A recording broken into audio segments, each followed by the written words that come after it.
Hoje a gente vai estar encerrando essa série de 5 mensagens sobre posicionamento. Posicionamento o quê? Posicionamento cristão, é o que a gente está falando. No culto da virada, essa foi a palavra de ordem para esse ano que Deus colocou no meu coração para distribuir para vocês, e a palavra foi posicionamento, e o texto que nós usamos foi o de Atos, quando os apóstolos se posicionam, quando são obrigados pelos homens a parar de falar de Jesus. Eles dizem: não podemos parar de falar daquilo que vimos e ouvimos, nós não podemos.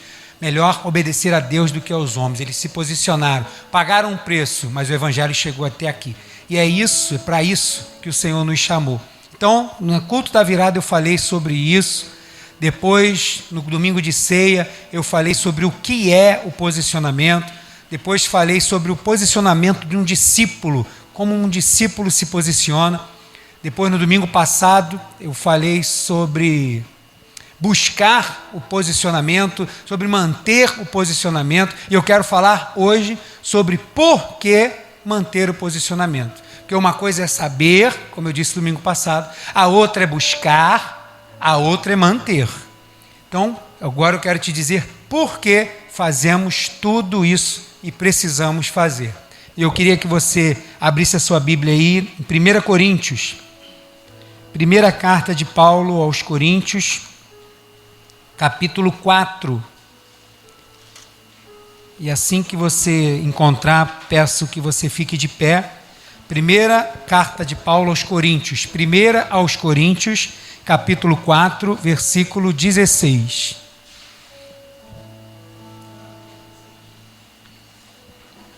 Primeira aos Coríntios, capítulo 4, versículo 16. Por que manter o posicionamento?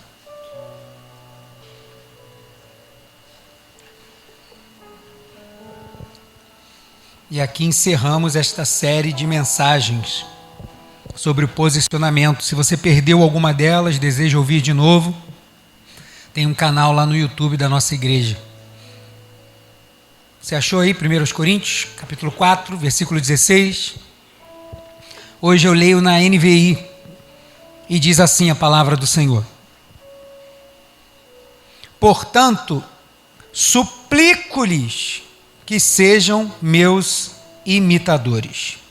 Portanto, suplico-lhes, rogo, exorto-vos, que sejam meus imitadores.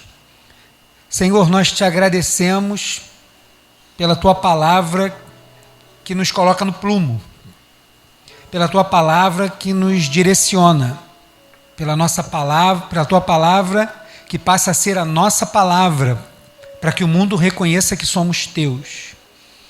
Obrigado, Senhor, por esta série de mensagens que o Senhor tem nos dado, a mim e ao teu povo. Obrigado por poder ser este canal, Senhor. E hoje, no encerramento desta série de mensagens, nos ajuda, Senhor, a entender o motivo que precisamos estar posicionados como cristãos. Por que manter este posicionamento diante do mundo, Senhor, que perece, que jaz no maligno, que caminha para a perdição? Nos ajude, Senhor, a entendermos isso. E muito mais do que entendermos, a aplicarmos e vivermos quando sairmos por aquelas portas. Onde estivermos, possamos saber que o Senhor nos chamou para estarmos posicionados como cristãos. Em nome de Jesus. Amém. Pode se sentar.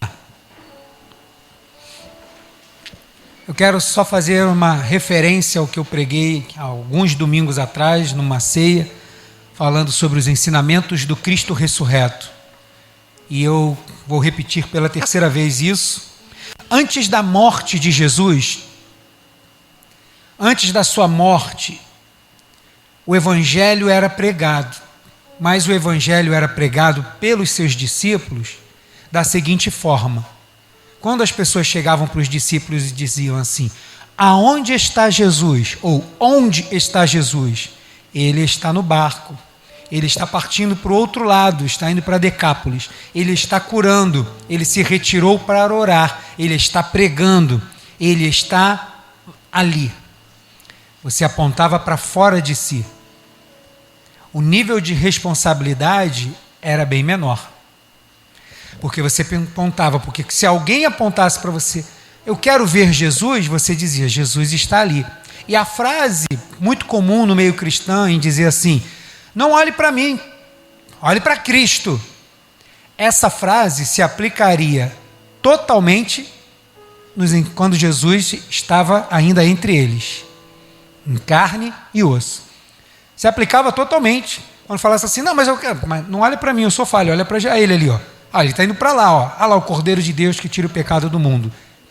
Só que, após a ressurreição, eu expliquei que Jesus poderia ter ido ao céu, ressurgiu e ir embora. Mas ele se preocupou em estar 40 dias com os discípulos, porque a mensagem era a mesma, porém a forma de pregar era outra. Porque agora não basta você dizer assim, Jesus está ali, porque ele foi assunto aos céus. Agora você precisa dizer, Jesus está aqui. Como eu posso ver Jesus? Olhe para mim. Esta é a responsabilidade de nós cristãos. Você não tem como dizer assim, ó, olha para Jesus. Jesus deixou discípulos, deixou a referência do reino dele aqui. E essa referência está sentada aí, ó. Sou eu e você. Eu e você somos a referência do reino de Deus nesse mundo. E as pessoas precisam nos procurar. E quando elas nos procuram, entendem que somos estes servos de Deus, estamos cumprindo o papel para qual o Senhor nos chamou a cumprir. Porque agora a pregação é, querem ver Jesus? Olhem para a minha vida, olhem para mim, Ele está aqui, não está mais ali. E isso traz uma responsabilidade maior, como eu estava falando. Porque era muito mais fácil quando eu podia dizer que Ele estava ali. Não, ele está lá, fala com ele lá. Ele está ali, fala com ele ali. Não, agora, você quer ouvir Jesus? Chega perto de mim. Então isso trouxe uma responsabilidade maior. Porque não adianta, como eu disse, falar, olha para Jesus, porque Ele é perfeito, eu sou imperfeito. Não. O discurso, ou talvez uma frase, se você quiser ter uma frase que você possa usar, agora você pode dizer assim, olha, veja Jesus em mim, procure ver Jesus em mim, independente das minhas imperfeições. Tenta ver Jesus em mim a despeito das minhas imperfeições. Olha para mim e você vai perceber o que é Jesus e o que sou eu. O que sou eu, você deixa de lado, absorve o que é de Jesus. Esse é um discurso que a gente pode ter. Porque não basta você olhar para Jesus, você tem que olhar para nós. Nós somos o reino de Deus nessa terra. Você pode repetir isso? Nós somos... Não somos perfeitos, somos imperfeitos. Mas Deus nos escolheu seres imperfeitos para falar de um reino perfeito, para que toda a glória seja dele. Porque quando a gente prega o reino de Deus, as pessoas sabem o que é o Fábio e o que é o reino de Deus. O que é Fábio não adianta nada, mas o que é reino de Deus absorve. E é isso que a gente precisa ter em mente. Com isso, a pregação do Evangelho passou a ser muito mais do que simplesmente pronunciar uma palavra. Pregar o reino de Deus, a pregação agora ela se faz muito mais com atitude, muito mais com vida, muito mais com a experiência, do que simplesmente com o vernáculo do falar. Não. Agora é o reino de Deus aplicado nas minhas palavras. Agora, para a gente pregar o Evangelho, a gente tem que dizer, olha, veja Jesus nas minhas atitudes, veja Jesus na minha bondade, veja Jesus na minha generosidade, veja Jesus no meu respeito, veja Jesus nas minhas atitudes, sinta Jesus no meu abraço. Vou te dar um abraço, você, poxa, não está bem, vem cá, eu não sei o que te dizer, mas eu posso te dar um abraço. Sinta Jesus nos meus braços, de compaixão, de misericórdia pelo outro. Sinta Jesus nas minhas atitudes. Siga Jesus pelos meus passos. A pregação é dizer assim, ó, segue, pode me seguir. me segue, veja minhas atitudes. E isso traz uma responsabilidade grande. Veja por onde eu ando, veja como eu faço, veja como eu procedo. E pode vir atrás de mim, porque eu sou um discípulo de Jesus. Sou um discípulo dele. Vem comigo, eu estou seguindo o mestre. Afinal de contas, se as pessoas vão te seguir porque você segue um mestre, a que mestre seguimos? As nossas atitudes vão explicar. Ouça Jesus nas minhas palavras, porque na nossa boca está a palavra de Deus. Você quer ouvir Jesus? Vai lá não, vai lá na igreja também, mas poxa, hoje não tem culto. Senta aqui do meu lado que eu tenho 10 minutinhos da hora do meu almoço, e eu vou falar de Jesus. E a pessoa vai ouvir Jesus. Através de quem? De mim e você. De mim e de você. As pessoas vão ouvir. E aí, a obra que nós não podemos fazer acontece. Que obra é essa? A obra que só o Espírito pode fazer, porque é Ele que convence do pecado, da justiça e do juízo. Através das tuas palavras, você como um instrumento, o Espírito Santo começa a agir. E quantas vezes a pessoa, poxa, obrigado, poxa, sentir uma alegria, poxa, sentir um bálsamo, sentir como se eu tivesse sido renovado. Não fomos nós, não foi a nossa capacidade, não foi a nossa eloquência, nem o nosso conhecimento. É o Espírito Santo agindo através de nós, instrumentos imperfeitos, mas voluntários. Imperfeitos, mas que decidiu seguir aquele que é perfeito, até o dia de estarmos perfeitos como Ele. Sinto o amor de Jesus através do meu amor. Que a ordem de Jesus é: amem uns aos outros, assim como eu vos. A ordem é essa. Deixa as pessoas perceberem isso através do nosso amor. Paulo entendeu tanto essa importância de seguir, de imitar Jesus, que ele por 5 vezes na sua carta, ele fala isso. E se você tiver aí rapidez para abrir, nós já lemos, né? 1 Coríntios capítulo 4, versículo 16, ele diz: portanto, suplico-lhes que sejam meus imitadores. Parece, se a gente pega só esse texto solto, pode soar até um pouco arrogante, né? Mas aí a gente olha para quem é o Paulo, para quem ele serve, quais são os reflexos que vemos na vida dele, e a gente entende, mesmo que só se tivesse esse versículo, por conhecer a vida de Paulo, eu sei de quem ele está falando para eu seguir. Mas ele diz mais, aí na mesma carta, capítulo 11, 1 Coríntios capítulo 11, versículo 1, ele diz assim: tornem-se meus imitadores, como eu sou de Cristo. Ele está trazendo a responsabilidade para si. Ele está dizendo para as pessoas: olhem para mim e me imitem, porque eu sou um imitador de Cristo. Um pouco mais à frente, Filipenses, se você puder abrir lá, 2 Coríntios, Gálatas, Efésios, Filipenses, capítulo 3, versículo 17, ele vai dizer de novo, irmãos, sigam unidos o meu exemplo e observe os que vivem de acordo com o padrão que lhes apresentamos. Ele está dizendo: olha, mas não sou só eu não, tem vários, mas procurem seguir pessoas que seguem o padrão que eu estou ensinando. Vocês estão vendo o padrão, isso gera ou não uma responsabilidade em nós? Você dizer para alguém assim: olha, eu sou responsável por você, porque Deus me colocou nesse mundo para ser segue os meus passos, segue as minhas atitudes, ouça o que eu digo e faça o que eu faço, seja meu imitador. Mais à frente um pouquinho, Colossenses, 1 Tessalonicenses capítulo 1, versículos 6 e 7, ele vai dizer: de fato, vocês se tornaram nossos imitadores, ele falando para a igreja de Tessalônica, e do Senhor, pois apesar de muito sofrimento, receberam a palavra com alegria que vem do Espírito Santo. Assim, tornaram-se modelo para todos os crentes que estão na Macedônia e Acaia. Nós, irmãos, somos modelo, precisamos ser modelo para aqueles que estão em Cascadura, Madureira, Piedade, Tomás Coelho, Abolição. Precisamos ser um modelo para esses que estão ao nosso redor. E ele está dizendo para a igreja: vocês estão sendo isso.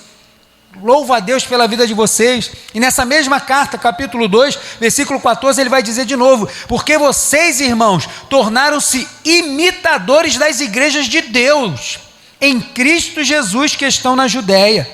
Vocês sofreram da parte dos seus próprios conterrâneos as mesmas coisas que aquelas igrejas sofreram da parte dos judeus.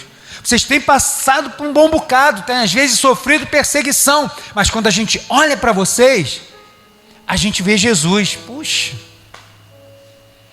que maravilha, irmão, poder ser os representantes de Cristo aqui nesse mundo.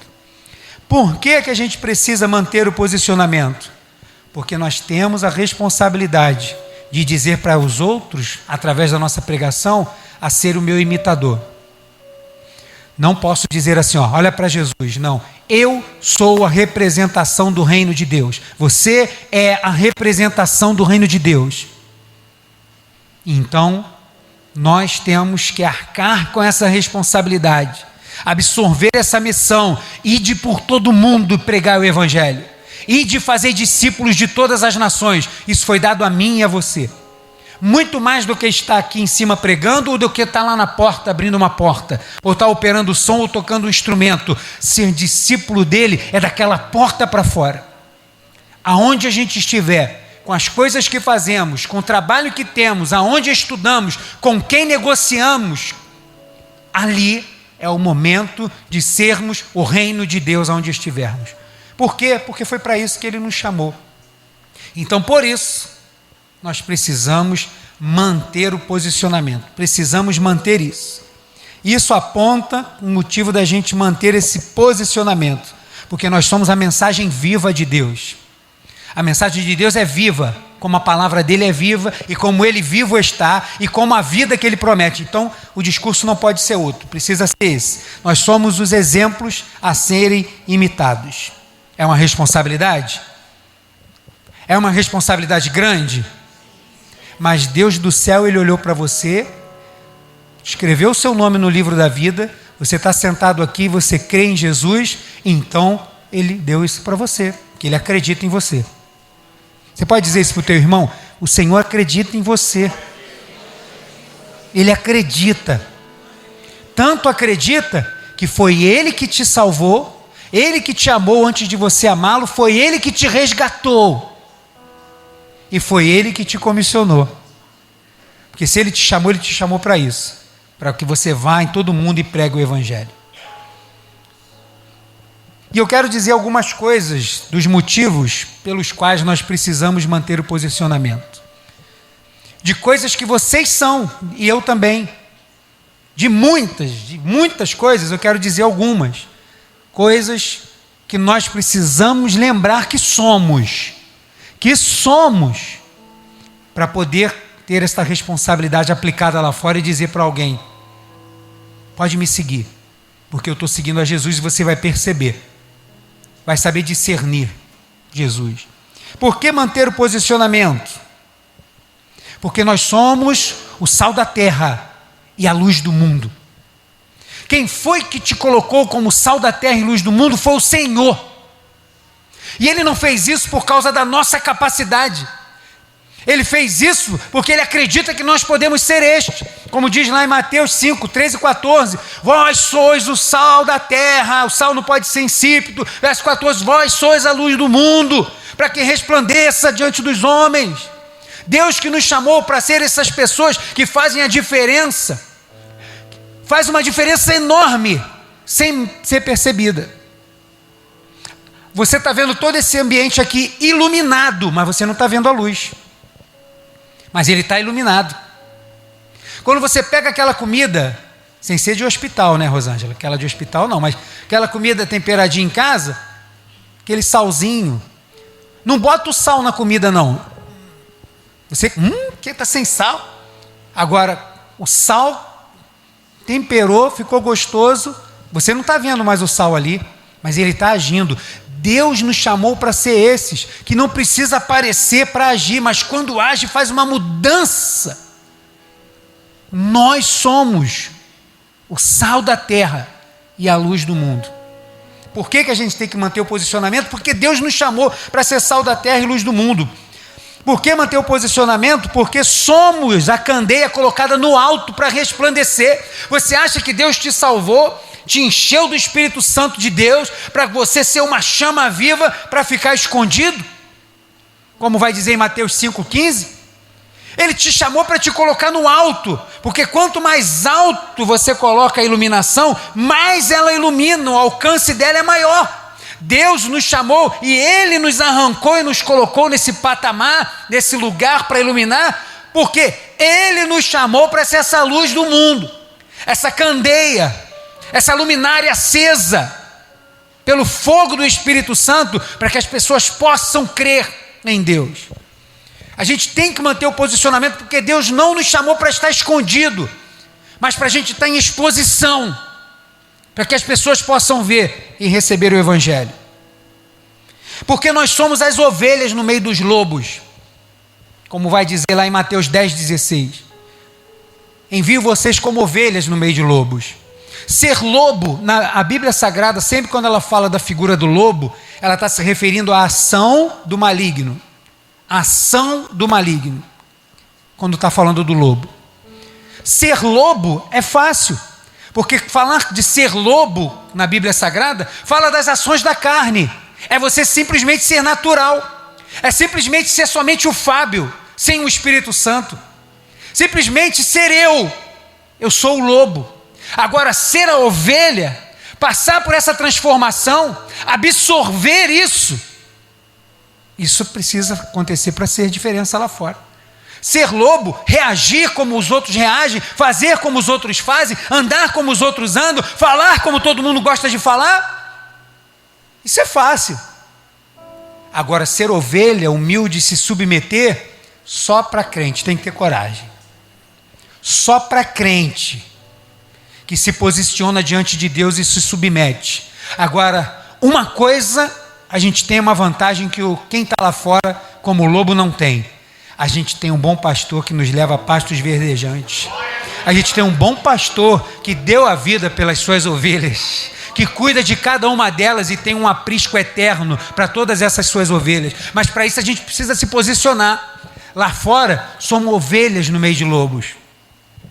Por que a gente tem que se posicionar? Porque somos vaso de barro, guardando um tesouro magnífico. Que tesouro é esse que Paulo está falando? Ele está falando da salvação.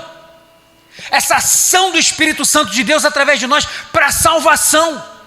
A salvação é algo maravilhoso e Ele escolheu colocar em vasos de barro, sem nenhuma coisa maravilhosa que chame a atenção.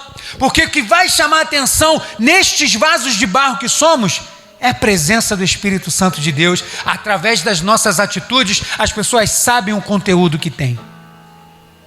As pessoas sabem. E aí, por que eu tenho que me posicionar? Porque Deus te chamou para ser esse vaso de barro, irmão. Simples, mas dentro de você habita um poder extraordinário para que a glória seja de Deus, a salvação chegue onde tem que chegar, aonde você estiver. Por que manter o posicionamento? Porque somos embaixadores de Cristo, 2 Coríntios 5,20. Nós somos os embaixadores. O que faz o embaixador? O embaixador, ele é colocado em terra estrangeira, para que aonde ele esteja, seja um pedaço, uma referência da onde ele é. As leis que regem aquele pedaço onde está o embaixador, são as leis do país da onde ele é, não de onde ele está inserido. Nós estamos neste mundo, mas as nossas leis não são deste mundo. As nossas coisas não são deste mundo, porque Deus chamou a mim e a você para ser embaixador. Tem que se posicionar, somos embaixadores nesse mundo. As pessoas precisam saber que o nosso falar é diferente, nosso posicionamento é outro, porque somos os embaixadores. Por que manter o posicionamento? Porque Deus te chamou para ser embaixador também, irmão. Para onde quer que você esteja, seja esse representante do reino de Deus. Por que manter o posicionamento? Porque a gente é conhecido como cristão. Atos 11, 26. Em Antioquia, quando Barnabé e Saulo lá estavam pregando o evangelho, a igreja ia crescendo. crescendo, e as pessoas ouvindo a palavra, absorvendo o ensinamento da palavra, e isso acontecendo de tal forma que em Antioquia, as pessoas olharam aquela igreja, olharam Paulo, Barnabé, a igreja crescendo, o conteúdo da palavra na vida daquelas pessoas. Aqueles que estavam ali falaram assim: rapaz, vocês parecem pequenos cristos, vocês parecem cristãos, uma referência do Cristo que vocês servem. Olha que responsabilidade. Quando a gente se identifica, qual é a sua religião? Aí você fala: eu sou cristão. Isso é uma responsabilidade, irmãos. Para que as pessoas nos vejam, entendam que somos cristãos, porque seguimos a Cristo. E elas precisam ver Cristo nas nossas atitudes. Por que a gente tem que manter o posicionamento? Porque nós somos os guias dos nossos filhos, dos pequeninos que estão ao nosso redor. Provérbios 22:6 vai dizer: ensina a criança no caminho que ela deve andar, para que quando cresça, não se desvie. A nossa responsabilidade está também dentro da nossa casa com os pequeninos. O seu filho, a sua filha, seu neto, seu sobrinho, aqueles que estão ao seu redor, eles estão olhando os seus exemplos. E através daquilo que você é, através daquilo que você fala, eles estão sendo moldados, estão construindo caráter, muito mais do que aquilo que você ensina. Você pega ele, bota ele para sentar e fala. Ele vai absorver um pouco. Agora, a forma como você age todo dia, ele absorve quase 100%. E é isso que vai moldar quem ele é amanhã. Isso é uma responsabilidade, irmãos. Aqueles que estão ao seu redor precisam ver em nós, dentro de casa, que somos esse reino de Deus implantado aqui na terra. Por isso a gente precisa se posicionar. Por que a gente tem que posicionar? Tem que estar posicionado? Porque somos os pregadores da nossa casa. Às vezes nem todo mundo dentro da nossa casa serve ao Senhor. Mas se você serve, você tem que ser essa referência lá dentro. Tem que chamar essa responsabilidade para si e dizer como Josué, no livro de Josué, capítulo 24, versículo 15, o pessoal está chegando da terra, está indo para a terra nova, aquela coisa toda, e ele está falando: vocês sabem como vocês são, né? Vocês sabem que vira e mexe, vocês estão titubeando, estão para lá e para cá. Escolha logo a quem vocês vão servir. Josué está falando isso para o povo. Mas quando ele fala da casa dele, o que ele diz? Porque eu e a minha casa... Isso é chamar a responsabilidade. Chamar a responsabilidade. Você é um luzeiro, você é sal da terra, você é embaixador. Essa sua responsabilidade está com seus filhos, está também com aqueles que estão dentro da tua casa. Dentro da tua casa, chame essa responsabilidade para si. Ore, jejue por eles. Creia que o Senhor salva, e eu creio que Ele salva. Agora, haja como um cristão, para que ele deseje servir a Cristo também. Porque muita gente falha em pregar o Evangelho e não viver. E aí, o marido não se converte, o filho não vem para Jesus e tal. Mas como é que é a tua vida? Como que você passa pelas dificuldades? Eles estão vendo. Você concilia as coisas? Anda conforme a música dentro da tua casa? Eles nunca vão aceitar Jesus e nunca vão se converter de verdade. Por quê? Como é que eles vão querer ter compromisso com um rei que nem aquele que se diz discípulo tem? Não querem. Tem que se posicionar, irmão. Jesus está voltando. Ele vem para buscar o seu povo. Então lute por quem está dentro da tua casa. Como? Se posicione como um cristão, irmão. Se posicione, porque os teus filhos estão vendo como você anda. E aqueles que estão dentro da tua casa também estão vendo. Por que manter o posicionamento? Porque somos testemunhas da ressurreição de Jesus. Nós falamos da morte de Jesus, mas valorizamos a sua ressurreição. Pregamos a sua morte porque era um plano, mas falamos de um plano maior, que é a ressurreição. Isso diz respeito a falar de quem está vivo. Atos capítulo 5, versículo 32, Pedro vai dizer que nós somos testemunhas. Nós testemunhamos sobre Jesus e do Jesus ressurreto. Não dá para viver um cristianismo medíocre. como se servíssemos a um Deus que ainda está crucificado. A cruz está vazia. O túmulo primeiro ficou vazio, a cruz ficou vazia, depois o túmulo ficou vazio, e o trono está ocupado, ele está sentado lá, e vai julgar o seu povo. Ele vai julgar os seus.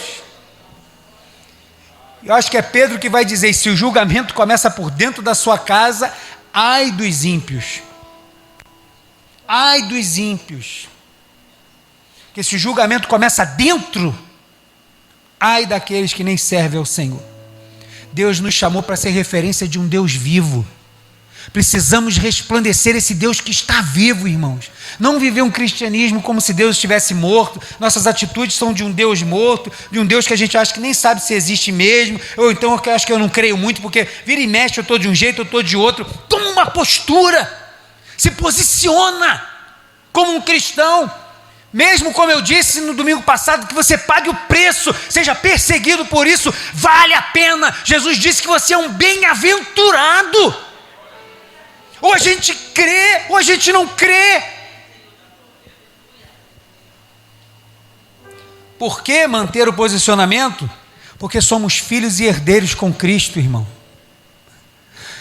Todo esse processo, essa missão de ser discípulos e apontar o caminho e dizer para as pessoas, sejam meus imitadores, leva a um lugar. E as pessoas precisam saber para onde a gente está indo. Porque falar, eu estou indo para onde? Eu estou indo para o céu. As pessoas precisam ver esse desejo em nós.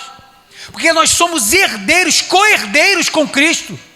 Lá em Romanos capítulo 8, versículo 16 e 17 vai dizer que o Espírito, que é o Espírito Santo, testifica no nosso Espírito que somos filhos de Deus, co-herdeiros com Cristo, da glória eterna, daquilo que está reservado para nós. Irmãos, por mais que a gente não chegue onde desejou, por mais que todos os sonhos que você pensou não se concretizem aqui, tem uma herança guardada e reservada para nós, de um valor que você não pode imaginar, um estilo de vida, uma forma de viver, uma eternidade que a gente não entende, toda reservada para mim e para você. Mas para isso a gente tem que ter uma postura de crente, fiel ao Senhor aqui nessa terra. Por quê, pastor? Porque isso faz com que as outras pessoas nos olhem e vejam Cristo em nós. A pregação vai muito além do simples discurso, irmão. Tem que ter posicionamento de cristão. Penúltimo, 11. Por que manter o posicionamento? Porque somos mais que vencedores por aquele que nos amou. Romanos 8, 37. Deus te chamou e te tornou um vencedor. Poxa, pastor, mas eu estou vivendo tanto problema, estou vivendo dificuldade, eu também. Não é essa vitória. Essas vitórias aqui Ele pode nos dar. Uma vez a gente ganha uma coisa, da outra, poxa, não é muito legal, mas a gente está passando. Ele está falando de uma vitória que ninguém pode roubar de você. Você já é mais do que vencedor em Cristo.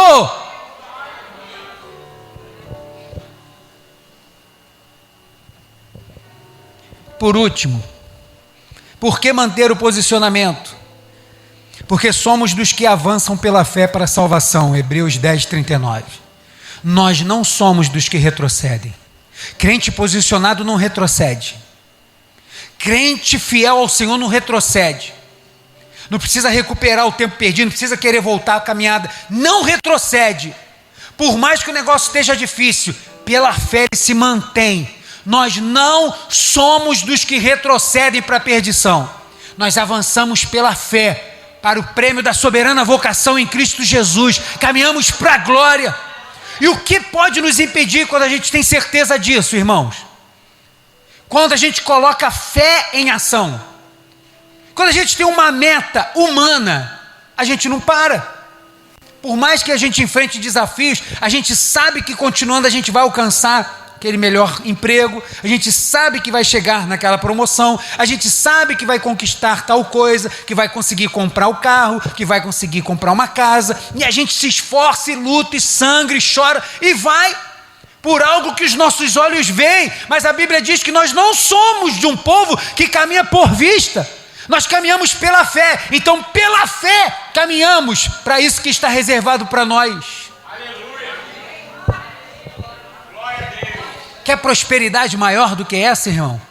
Caminhe feliz com Cristo, porque Ele tem uma eternidade reservada para mim e para você lá no céu. E eu quero concluir. Porque, por estes e tantos outros motivos, eu quero te pedir que você seja um crente posicionado. Eu quero pedir que você fique de pé. Seja um crente posicionado.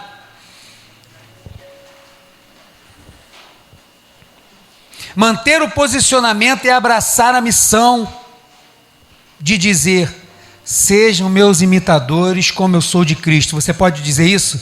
Sejam. Esse é o resumo da sua pregação. Sejam meus imitadores como eu sou de Cristo. Quando você estiver pregando para alguém, a tua responsabilidade é essa. Quando você está pregando, você está dizendo para aquela pessoa: seja meu imitador, porque eu sou de Cristo Jesus. E para isso a gente tem que estar posicionado.